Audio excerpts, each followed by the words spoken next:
Hello and welcome. Today I want to get you thinking about one of the questions that actually lies behind the success or failure of any fashion brand. What do all the great brands we desire and love have in common? What connects the most iconic brands, whether we're talking about clothing, a watch, a pen, a luxury car, or a perfume? What is it that makes them so irresistible to millions of people, to the point that some are willing to invest, to dream, or even to make sacrifices just to have them? I want you to set aside just for a moment the technique, the design, the quality of the materials, and the company's history. Think about fashion in its most universal and cross-cutting sense. What do a Chanel bag, a Montblanc pen, a pair of Adidas sneakers, a Dior perfume, a Rolex watch, or a limited edition piece from a streetwear brand have in common? It's certainly not the price, nor is it the category. We're talking about fashion, luxury, design, automotive, beauty. The real common denominator is the intangible value these objects represent for us. Deep down, every brand we desire has built a universe made of a great dream and a promise. These two elements, and only these, are the key to perception, to purchase motivation, and to the very strength of a brand that goes beyond the function of the object. Let's start with the dream. In fashion, the dream is the gateway to an exclusive dimension. It is the explicit or implicit narrative that says, if you become part of this club, if you wear this garment, if you use this object, you can feel like you belong to a niche, to an elite, to a select group of people who have made it and have been recognized by their peers as someone who has achieved a certain status. The dream is always a projection. You want to be seen as a capable person, an elegant person, an innovative person, an original person. You want to feel like you are part of a story bigger than your own, and in some way, you want others to recognize you and assign you a very specific identity. Here, fashion has built its power on this psychological lever, the desire for recognition, for belonging to an exclusive circle. Think about it. Every time we look at the brands that really matter, we sense in them the ability to transport us into a parallel universe made of beauty, rarity, and uniqueness. And this applies both to luxury brands, think of Maserati or a Hermes bag, and to brands that have built incredibly strong communities like Supreme or Balenciaga. Then there's the promise.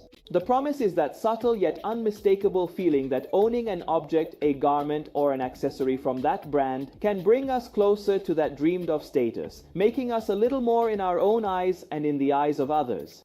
The promise is always the same. By owning this, you enter that circle. The club of connoisseurs, the exclusive, the winners, the creatives, the true enthusiasts. The real strength of strong brands lies in having made this promise clear and crystal clear, ensuring that every one of their products communicates this possibility. And it's never just a matter of price, even though price is one of the elements and tools of the promise that serves to define access. It's not even about the logo.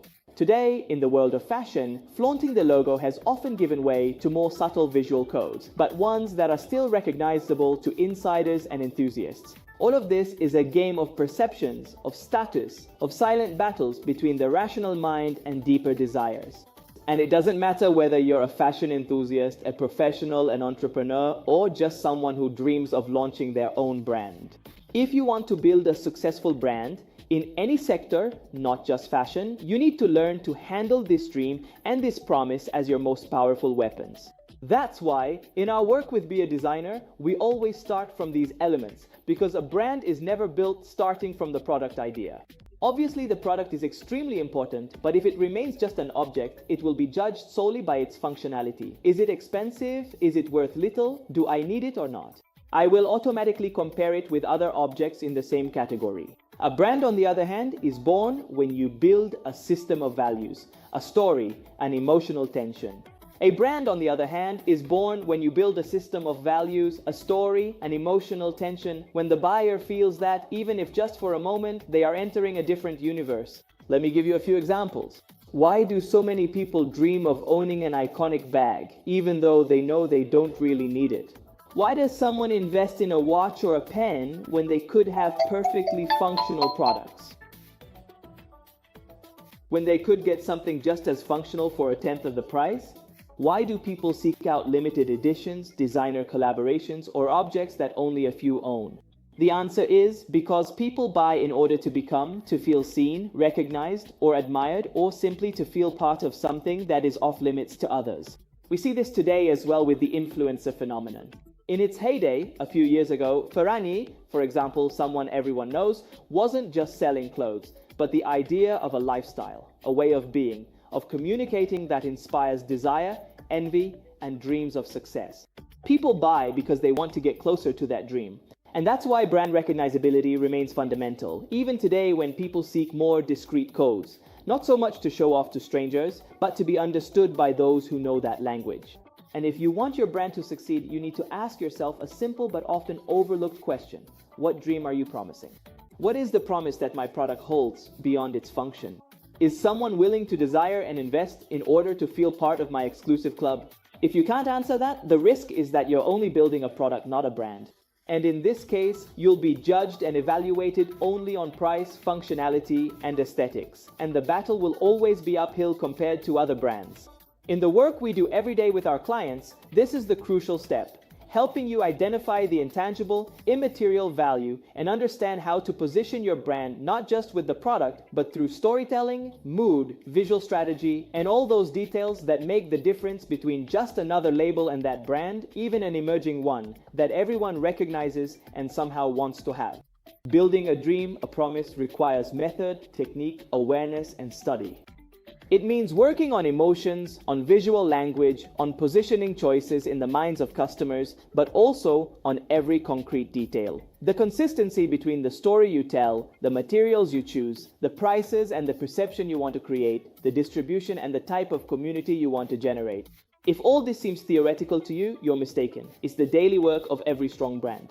And if you think you can ignore it, know that today's market is unforgiving. Either you create intangible emotional value, or you'll always be compared solely on price. Except that it's a losing battle. Because if you're watching this video, you probably have a Made in Italy production, you're a Made in Italy brand, or you want to build a Made in Italy brand where we have the highest labor costs, perhaps in all of Europe, comparable only to Japan in terms of manufacturing labor costs, so we could never compete on price. So building a strong brand and working on your uniqueness as a creator is fundamental not just to thrive, but also to survive at the beginning, where we as entrepreneurs, as Italian designers, start at a disadvantage compared to other countries.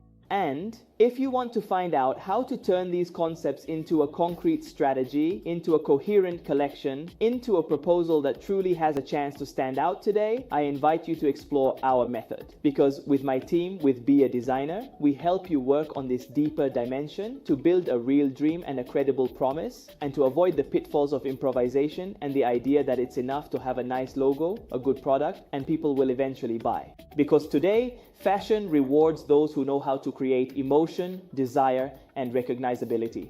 And if you want to launch your project or start your project the right way, you have to start here. Understand what dream you want to sell to your clients and embody, and the promise you can keep with your products and your brand. And don't stop at the surface. Start building the intangible value of your brand, and you'll see that every other choice, from design to materials to communication to pricing, will come naturally to you, will set you apart, and you'll finally be able to stand out from the crowd. And if you want to explore these topics further, you'll find in the description the link to this book I have with me called The Designer's Journey, where I share with you in a practical and in-depth way how to build a brand that truly knows how to inspire desire and make promises, not just produce beautiful garments. And if you want to put your idea to the test, you can also request a free consultation to evaluate your project with my team. I'm Corrado Manenti, and I thank you for watching this video. If you have any comments or suggestions, write them below. If you have ideas for future videos or topics you'd like me to cover, let me know in the comments, and I'll be happy to reply. If you haven't subscribed to the channel yet, please do so. Always work on the dream and the promise of your brand, as these will make you unique and iconic. And I'll see you in the next video.